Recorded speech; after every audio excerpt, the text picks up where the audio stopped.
Om.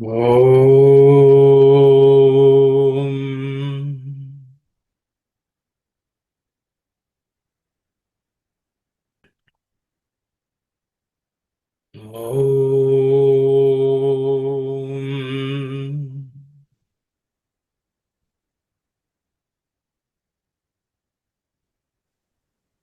Om.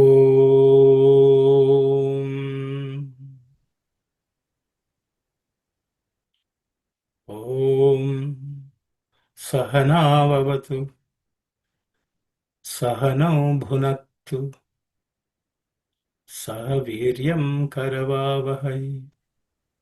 Tejasvinavadhitamastu.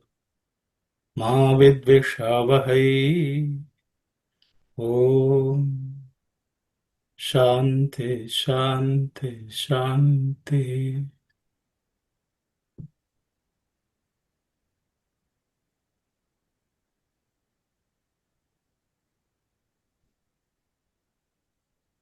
Sairam, everyone.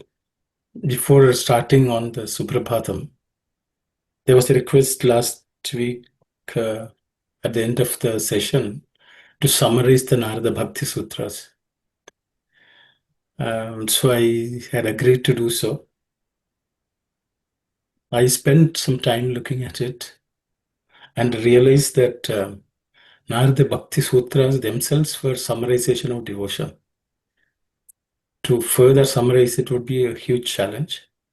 But what I thought was just to mention a few important points which came through during the study of Narada Bhakti Sutra to myself. And I hope that satisfies as a summary, though it's of a limited perspective. Devotion is nothing but love for God. That love for God would mean that one thinks of the Lord and nothing else in this world. So there should be no other thought other than the thought of God in the mind of a devotee. And such a devotee is blessed with everything by the Lord. And the devotee accepts everything that happens to oneself as a blessing of the Lord. And the devotee is not worried about anything which happens to him or her in this world, but only be focused on the relationship between the Atma, the real I or the real we, with the Lord. And the external manifestations of such a devotee would be the complete absence of fear, worry, and any negative emotions. The devotee will be always immersed in total bliss at the thought of the Lord. There are great examples of such devotions which are mentioned in the Narada Bhakti Sutra, and each of them or their stories would stand as a beacon light or an example for all of us to emulate. So I will stop there and hope that's a good, reasonably okay summary. Sai. Hi Ram, thank you very much for the explanation. I am so happy to listen to that. Thank you very much, Auntie Saira. So now we will begin the study of Suprabhatam. So today's session may not go into the Suprabhatam proper, but would serve as an introduction in all its aspects and some of the relevant information which I think every devotee or Sathya Sai devotee should know. So that's the theme of today's session. So let's delve in. Suprabhatam is something which we recite on special occasions, in many cases as a center, each of our center. But Swami had spoken about Suprabhatam and its place in daily sadhana. So we will cover that. There are a few excerpts of Swami's which I have pulled out, and we can read and discuss if required. Saira. So the first one is a discourse Swami had given to the students of the Veda Pathashala. Swami had established the Veda Pathashala in Prashantinilayam in the 60s. And there was students, that was the first school Swami established under his auspices. And so here he's giving a talk to the students who are graduating or who are going away to their homes on their vacation. So let's read. Saira.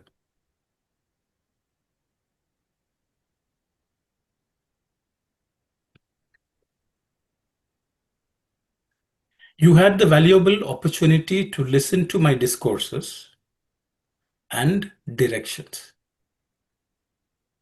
They have been printed upon your hearts. Your talk is about them.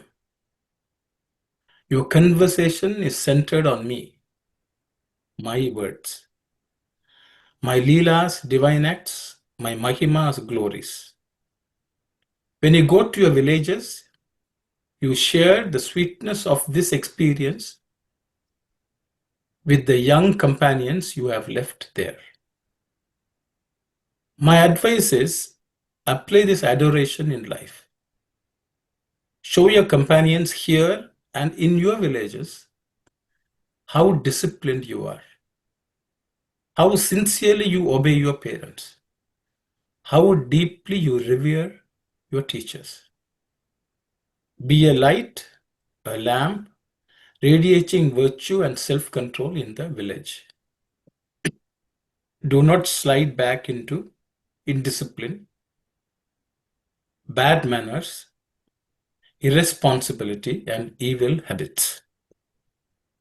Behave in your village or wherever you are as commendably as here.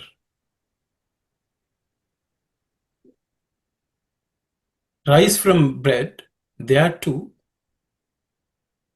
in the Brahma Muhurtam, the auspicious period dedicated to Brahman meditation from 4:30 to 5:15 a.m. Recite the Pranava, Om, even if you have no group around you. Repeat the Suprabhatam, awakening him. Sit for some time immersed in dhyana, meditation. Go through the yoga exercises, the Surya Namaskaras, obeisance to Sun God. Sing bhajans, devotional songs, when the hour reminds you that bhajan has started at Prashantinilayam. Then you will be carrying the sacred atmosphere of Prashantinilayam with you. Your parents will be elated. The elders will learn from you the discipline which confers concord and courage. Do not complain against food. Whatever the parents give, eat with pleasure. Do not protest against any errand that they may assign you. Run gladly to fulfill it.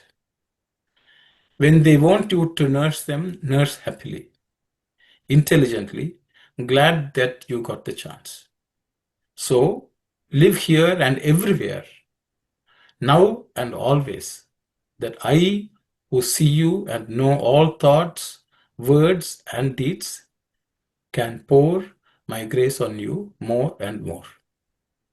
Divine Discourse to the students of Veda Pathashala, Prashantinilayam, 22nd February 1968.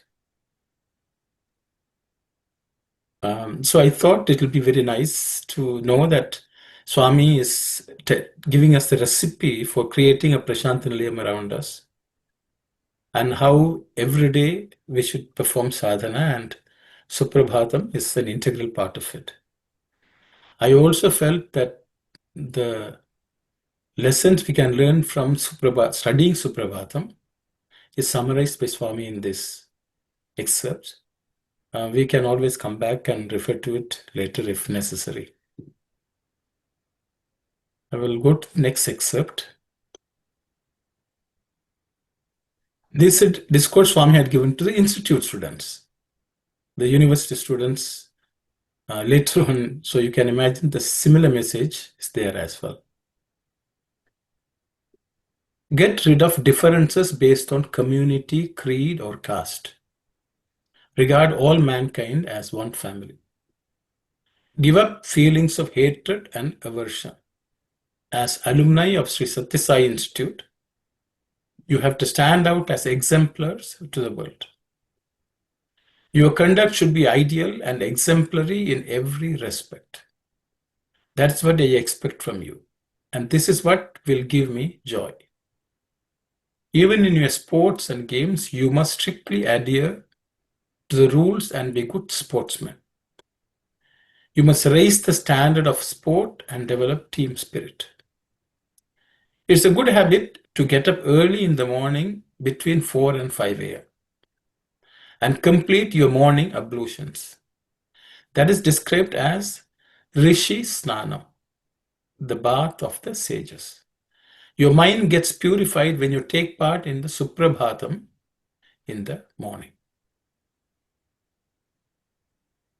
This may seem a little hard at first, but after some practice, you will discover how good it is for you physically and spiritually. The pre-dawn vibrations in the atmosphere will help to improve your memory power. Sports and games are designed to promote physical fitness. They should not be commercialized and turned into a form of business. Our institute students have to take part in games and athletics for the sake of joy to be derived from them and to develop their abilities and skills. There should be no trace of self-interest in them. Develop equal regard for everyone and promote mutual respect and affection. The concept of divine love must become your watchword and goal in life.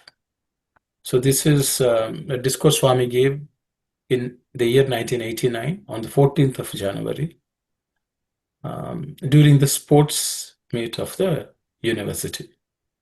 Again, Swami is emphasizing the need of Suprabhatam and the benefit of chanting it or reciting it every day.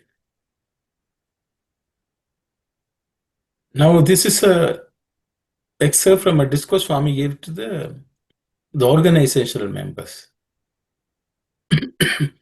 So one of the earliest discourses Swami gave, I think, to the All India, as part of the All India conference. So let's read that. Gather in a temple or some holy place. Repeat the pranavam, the sound of Om and Suprabhatam, early morning serenade, and then move on for Nagar Sankirtan. Repeat the Om slowly, contemplating its vast potentialities. The A emerges from the throat, the U rolls over the tongue, and M ends on the lips. That is to say, Om, which is a composite of A, U, and M, is the sum and substance of all the words that emanate from the human tongue.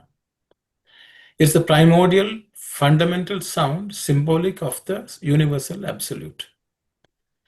After the M, there should be the unheard resonance, which represents the attributeless, formless abstract, the Nirakara Parabrahma. The ascending voice of the Pranavam or Om must take a curve at and descend as slowly as it rose, taking as much time as when it ascended, disappearing in silence, which echoes in the inner consciousness.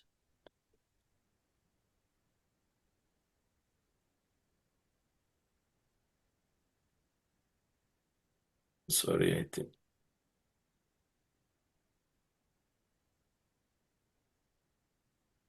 Okay, so this, I think I may have deleted the exact one second. I think I will post the exact date. Yes, Sitarana, please go ahead. Madam, brother, just a quick question only. The one thing, the M, take a curve at M. What does that means? AUM and Pranava Om must take a curve at M. Yeah, so what Swami is saying, sister, the first it is rising up. And U actually the sound is rising up. Yeah. But when we reach M, Swami says it should start coming down. So that's the curve. From up, it goes up and then it curves downwards. And slowly it should disappear into silence. So what is that interpret of curving down? Pardon? Or we have to rise up? Right, the sound has to rise up, sister. Yes, and the M, the curve, any kind of symbolized by that curving down? Anything which symbolizes? Like a curve down, right? Is Yes. that anything that is that is giving a meaning for that? See, the Om symbolizes the Yeah. birth and death.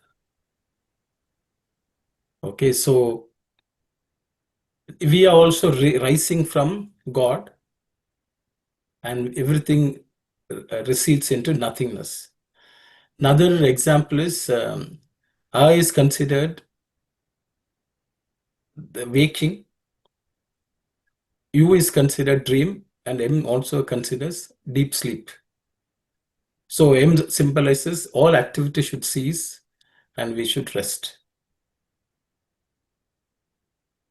I hope it's okay. I mean, I think we have to go back and refer. There was a session done by just on Omkaram long time ago, about 4 years ago. Sanskrit, yes, where they practice. Okay. If you see that, you'll understand. It's my view. 1 second. Give me a minute.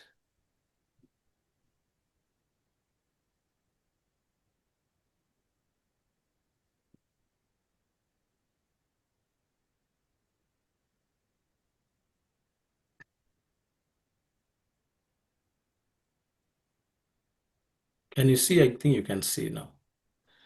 So this is the rest of the discourse. Devotion must confer peace and joy. Do not therefore use the mandalis and satsangs of which you are members to disturb your peace or the peace of others. If you remember that the goal you must place before you is Atma Sakshatkaram, and if you enter upon sadhana, then such tendencies will not develop in you. It is because your aims are worldly, your ideals, material success, fame, and authority over others, that you breed discord and doubt among the members. Change your attitudes and outlook, make your lives worthwhile, render the units more useful for all. All India Conference, Prashanta Nilayam, 22nd November 1969. So here also Swami is talking about the conduct of Nagar Sankirtanam. And as part of that, Swami is telling us that Suprabhatam is an essential part before we undertake bhajans in the mornings. And Swami also is preceding it with the chanting of Om. I did not cover the answer, all the aspects which Sister Aruna asked. But the reality is we should feel that we have to rise and fall in life. We take birth and we die. Ultimately, we are emerging in the absolute, which is unmanifest. That is the understanding of Om. Stands for rising up and being active in this world. Mind is active in many ways, and that emerges in the divine. And the stands for that merger in the divine, with everything else coming to silence. So in life also, our different stages, ashramas also start, from brahmacharya.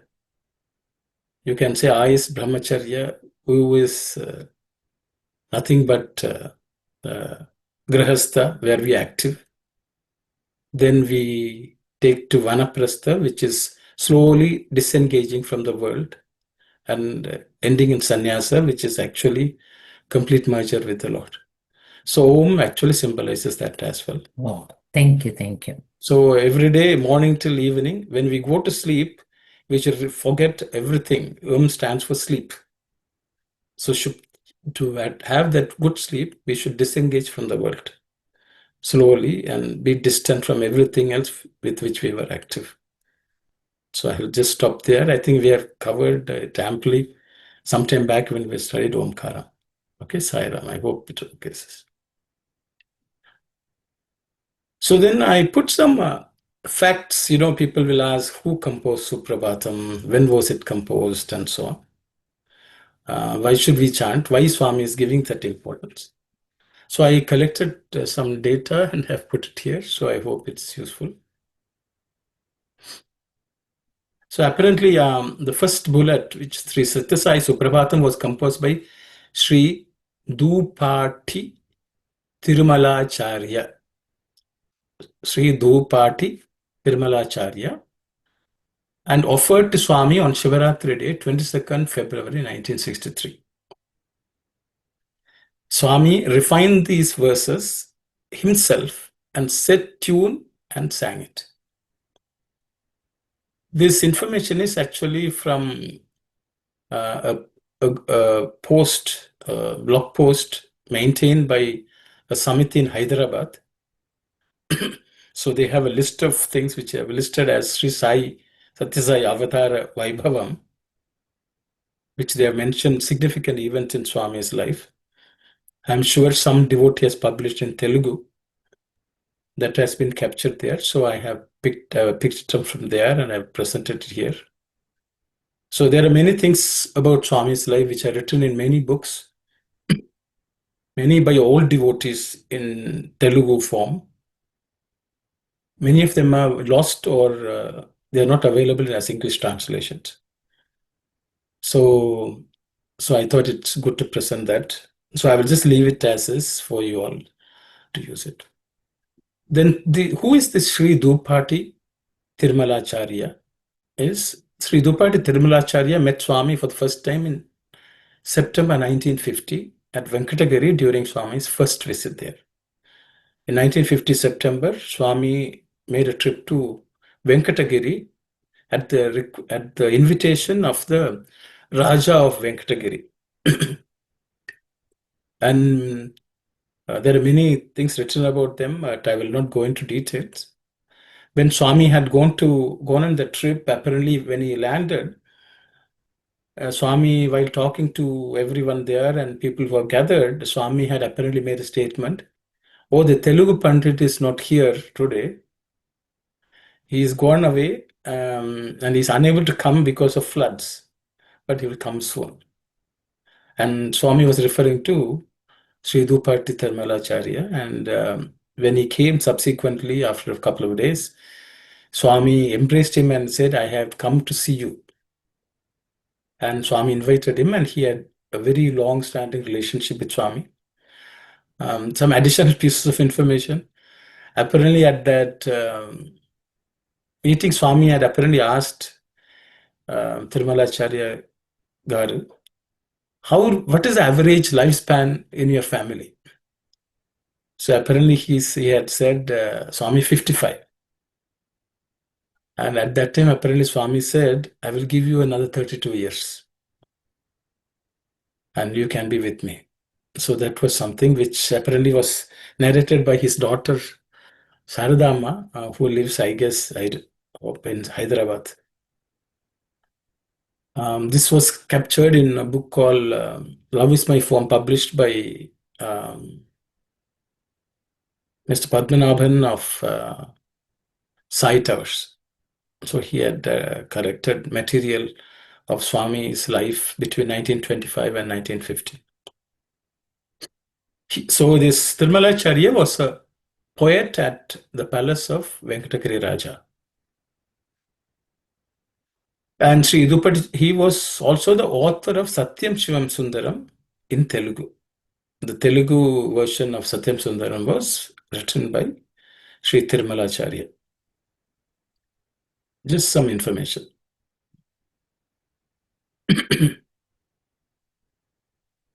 So I have also done an excerpt of Swami speaking about Tirumalacharya sometime in in later years. So you can see in 2000 actually. You gave immense joy to thousands of people with your performance. However, pleasing the entire world without pleasing God is of no use. Even if the whole world is opposed to you, so long as God is with you, you need not fear. When God is with you, the whole world will follow you. When God is pleased with you, the whole world will be pleased with you. Therefore, let all your efforts be towards pleasing God. Tirumalacharya, the author of Sri Sathya Sai Suprabhatam, used to live here. He had served in the royal court of Venkatagiri. He was a great scholar in Sanskrit and Shastras. He accompanied Bhagavan to Badrinath at the advanced age of 90. Bhagavan asked him whether he was fit enough to undertake such an arduous journey. He affirmed that with Swami by his side, he would travel any length of journey without any discomfort. He said, Sai Mata, if you forsake me, my entire existence is a waste. If you accept me as yours, it is as if I have everything at my command. This was the state of bhakti and surrender in which Tirumalacharya spent his life. He was constantly meditating on Sai Mata. He spent all his time in Swami's proximity, whether it was here or in Vrindavan. His bhakti was beyond measure. Consequently, his end was peaceful. He very well knew that his end was approaching and one day expressed his feeling.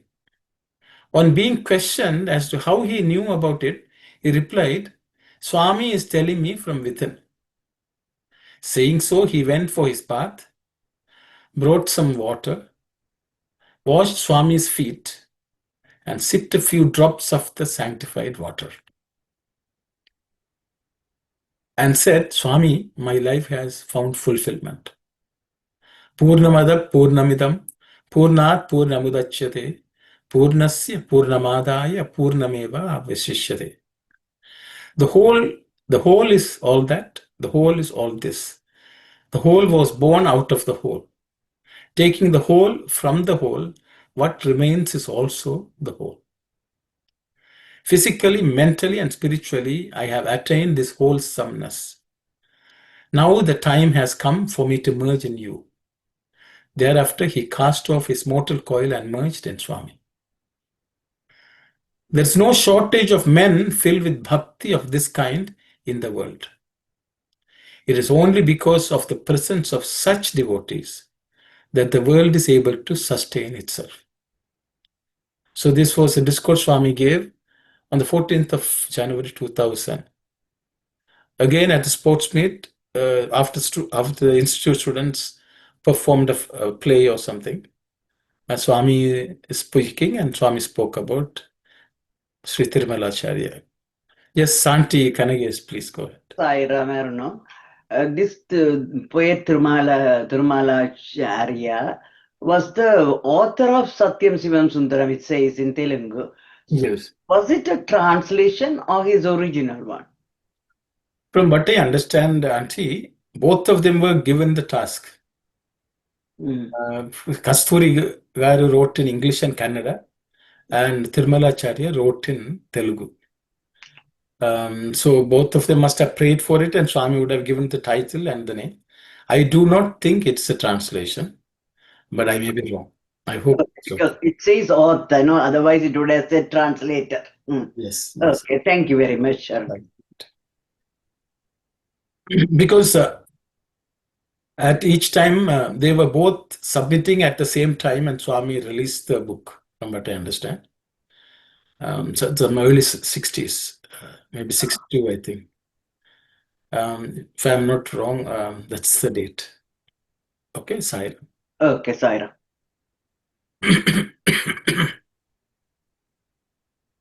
Now that we have looked at, some relevant information regarding the Suprabhatam, we need to get into the study of the Suprabhatam itself.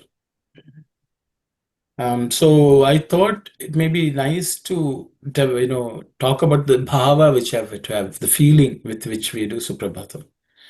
Generally, Suprabhatam is considered we are waking up the Lord. Is that the right bhava? Many people say, Swami is sleeping, so we are going to wake him up.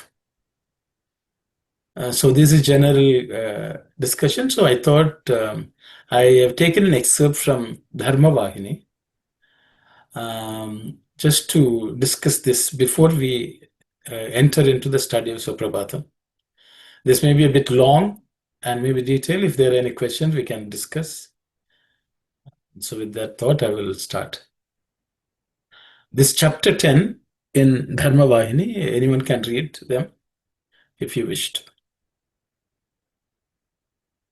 The purpose of the temple is to awaken Madhavatvam in Manavatvam, divinity in humanity, by inducing man to regard that the physical frame in which he lives is itself the Devalayam, abode of God. And he, the Jiva, himself is Deva, God. Therefore, the aim of all the Achara Vyavaharas, formalities, rites, and rituals of the temple must be conducive for the blossoming of the Brahma Jnana, knowledge of Brahma. Any act and behavior which help in the awakening of spiritual wisdom are considered as Shastra Vihita karmas, acts prescribed by the scriptures. And any act and behavior that do not favor the development of spiritual wisdom are considered as Shastra Viruddha karmas, acts contrary to the scriptures. The purpose of the temple is for attaining the ultimate peace and realization of truth by turning our worldly thoughts, worldly rites, worldly activities, worldly understandings towards Godhead. I'll pause here. So Swami is talking about the attaining of Brahma Jnana. Actually, at the end of the Suprabhatam, the Palashruti or the benefit of chanting Suprabhatam is mentioned. When we come there, we'll discuss. Jnana Vijnana Shobhita is what it says. That's whoever studies Suprabhatam daily will have Jnana and Vijnana, will be endowed with Jnana and Vijnana. So as you can see, by having the right attitude, by chanting the Suprabhatam, we should one day get the Jnana and Vijnana. So I will continue. All the modes of worship are basically to make man clearly understand the eternal, charming, inherent, and essential relationship that exists between man and God, and make him experience that eternal oneness with God. The role and responsibility, purpose, and manifesto of temples are full of depth and profundity.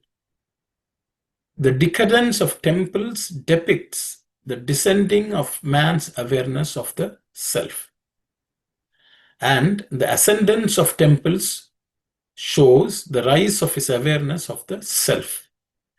It's the mark of temples to express the intimate relation between the temple and the Atma self. Today, all the customs and practices followed by the temples and religions should promote the development of bhakti, jnana, and vairagya, devotion, spiritual wisdom, and detachment, and must comply with them. If we keep aside the modern day sciences that are deceitful, all the customs and traditions prescribed in the two ancient scriptures and virtuous observances that cater to this world and also to the world beyond.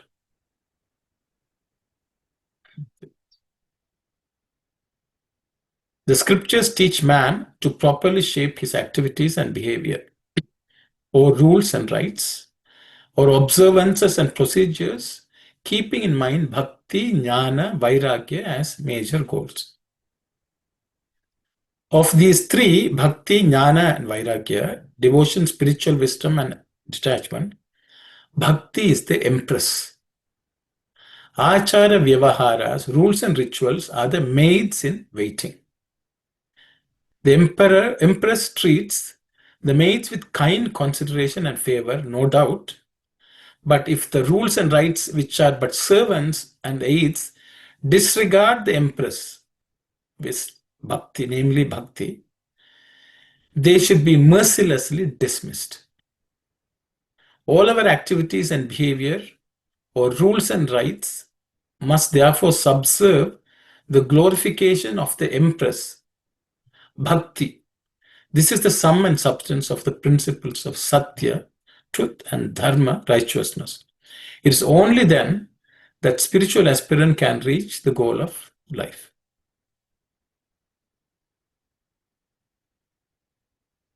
Bhakti helps the attainment of the bliss of merger with the basic Brahman in the most natural way by canalizing towards the Lord the mana pravrittis, mental agitations, and indriya vikaras, sensory cravings, and the bhavadhara, emotional urges of man. It sublimates them all to a higher divine plane. It is by following this path of bhakti that all the devatarchana kalapas, systematic worship of the Lord in temples, had originated. In the temple, all the various ceremonies, right from the awakening of God in the early dawn to the laying in bed late at night, are all intended to heighten and promote the devotional feelings of the mind. Each devotional feeling of the mind, in its turn, helps the sublimation of the appropriate emotion in a peculiarly charming manner.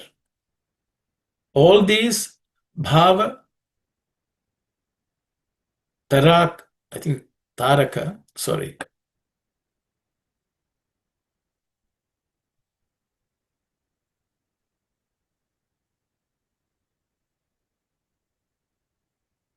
Bhavataraka, the twinkling stars of devotional feelings, finally dissolve and disappear with the Satya Bhavodayam, dawn of the self-realization.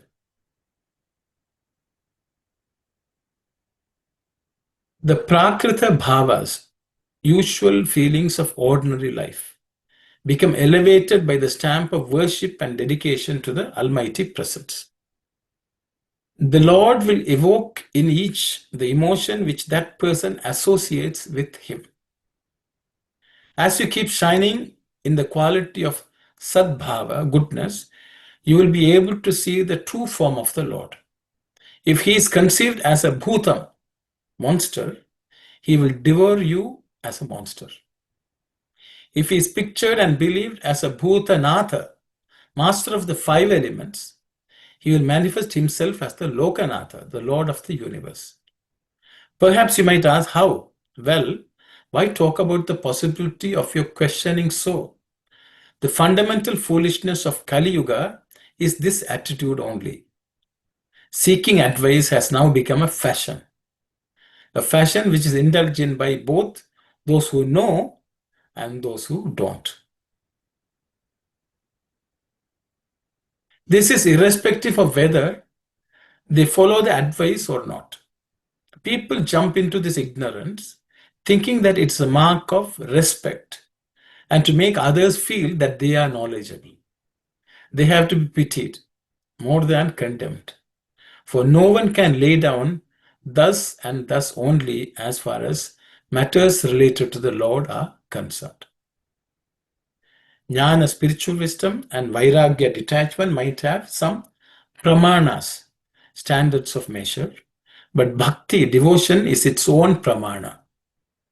Bhakti has no other pramana, for it will assume many forms adjusted to the attitude of the bhakta, devotee. Kamsa, Jarasandha, Sishupala, Hiranyakashipu, etc. took up the attitude of hostility to the Lord. So the Lord manifested himself as their enemy and finished their careers.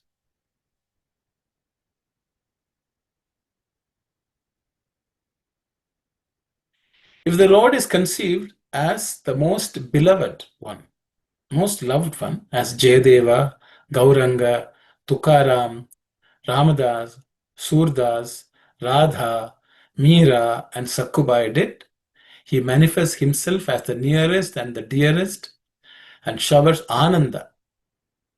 The innocent, simple folks, little ones, take the sun to be similar to the kumkum, vermilion dot on its mother's forehead.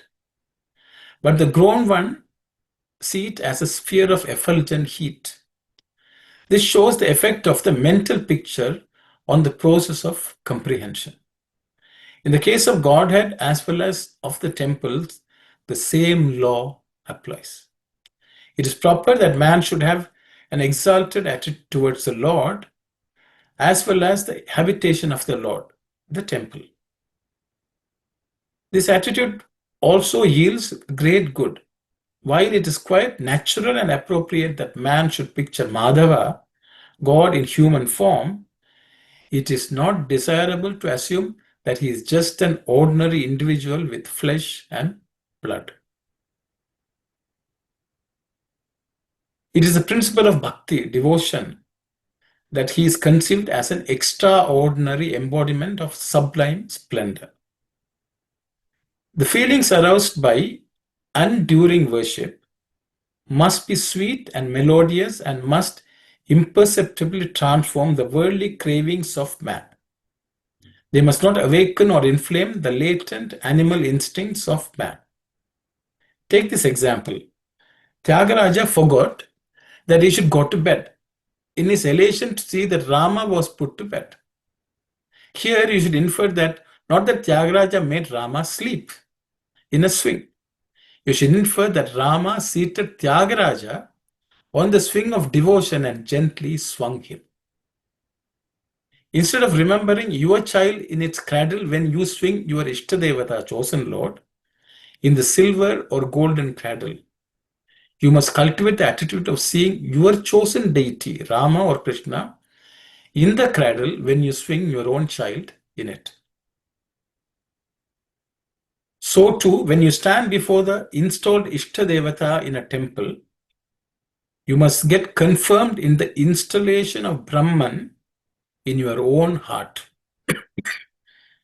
as the real base of your existence.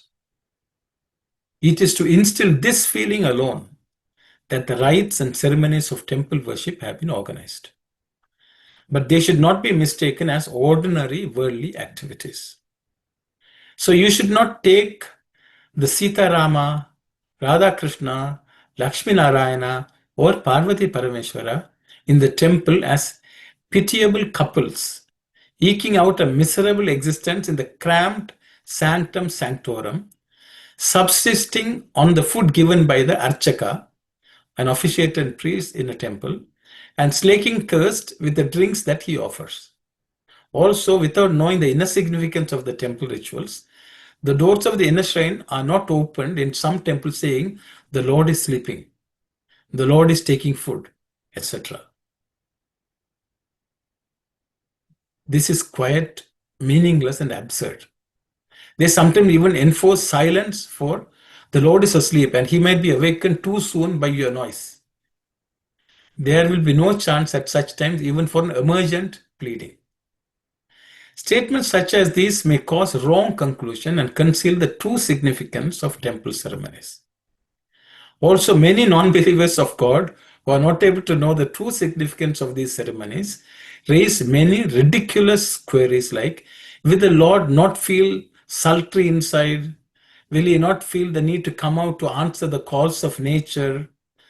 Such worshippers who are believers of God and the carping unbelievers of God both are ignorant of the real principles of temple worship. That is the reason for the present decline in the moral standards in the world. The temple should not be misinterpreted on secular principles at all. Extreme refinement in feelings is needed, and only the attitude of devotion can ennoble and beautify feelings. Today, on account of newfangled views, temples have become objects of derision. This is a sad state of affairs. Therefore, it is necessary to reveal publicly the real objective of temple worship and elevate temples to the status which is their due. The temple must prosper once again by bringing these ideals to action. How stupid is it to be under the impression that the Lord sleeps as you do when a lullaby is sung, or that he wakes up as you do when someone calls on him aloud, or that he eats when some food is placed before him, as you do, or that he starves as happens to you when not given regular meals. How foolish to subject the Lord who fills up the entire universe down to the minutest part of the atom, who transcends the time, who is effulgent beyond imagination and merciful above all expectation, to the carping criticisms of cynics and the false theories of the ignorant. Can you bind the Lord to a timetable, as you can do to a devotee, bhakta? Travails don't fall upon the devotee during a fixed time, do they?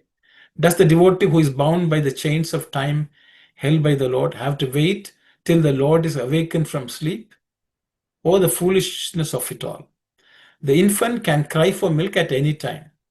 The mother too will rise from sleep and feed it. She won't push it off, saying, "Do not clamor for milk when I am sleeping." Well, some dependent, innocent children like devotees may conceive the Lord, who is the universal mother and universal father, like above. If the bhavas, feelings, are conceived on these lines, the concept of disturbing Lord's sleep completely vanishes without any trace. It all depends on the progress of the mental faculties. Man must reach the supreme level which guarantees universal happiness. The Lord is Sarvamayudu, immanent, everywhere, omnipresent. He is Sarva Samarthudu, capable of doing everything, omnipotent. He is Sarva Sakshi, universal witness, omni-witness. He is Sarvajnudu, all-knowing and omniscient. These truths must be taken as axiomatic, and all sadhanas, disciplines, ceremonies, and rituals must be arranged and interpreted in conformity with those truths. No low, demeaning feeling must be associated with the worship of the Lord or with his name and form.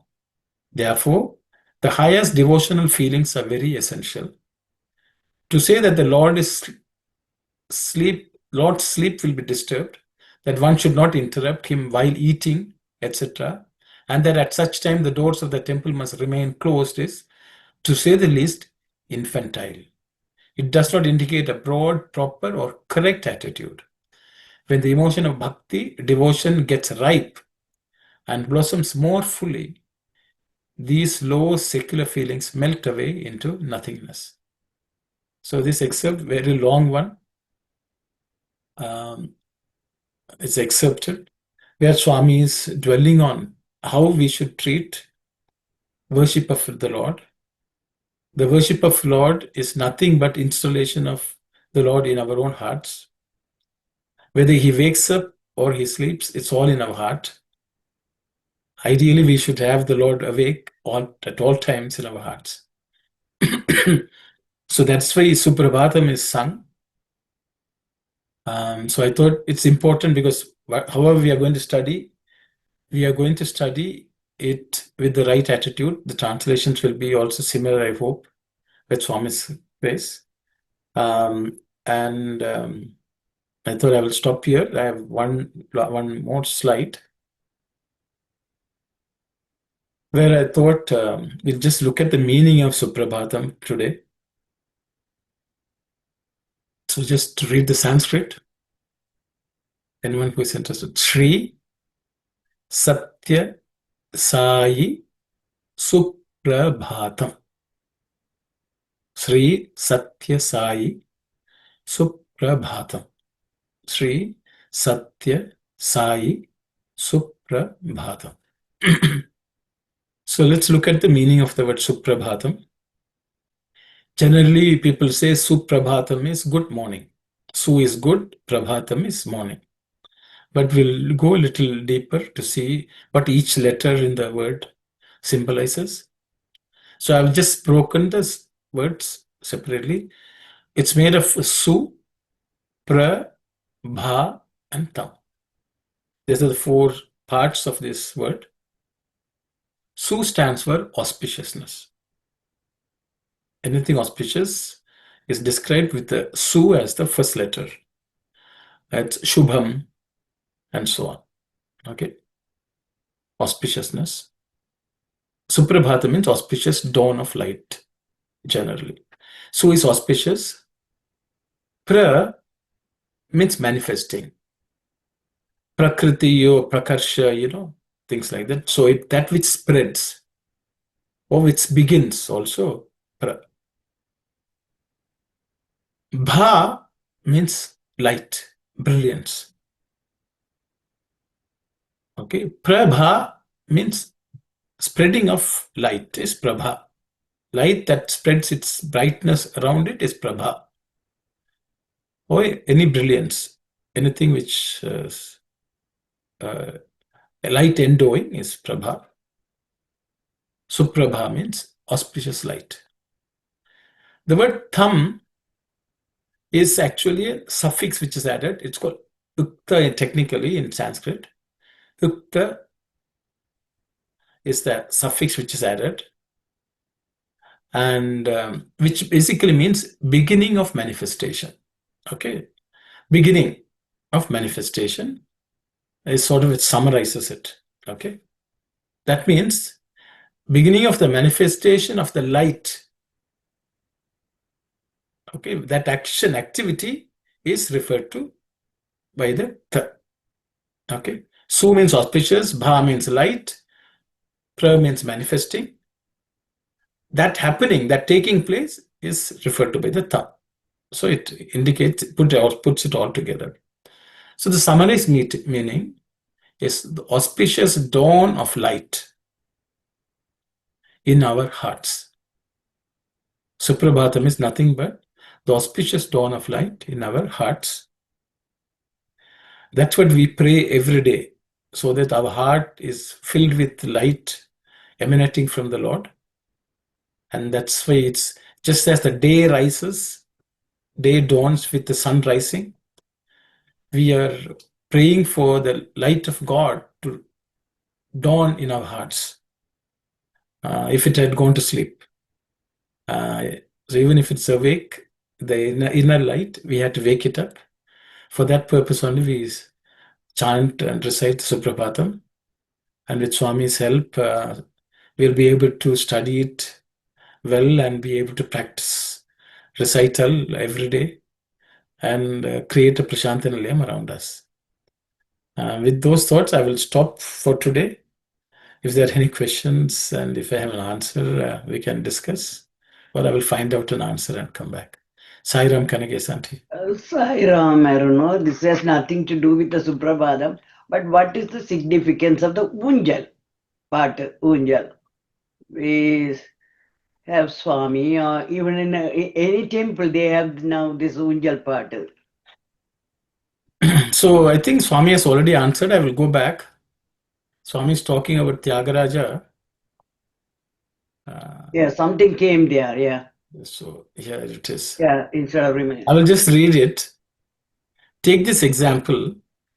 Tyagaraja forgot that he should go to bed. Wait. Tyagaraja forgot that he should go to bed in his elation to see that Rama was put to bed.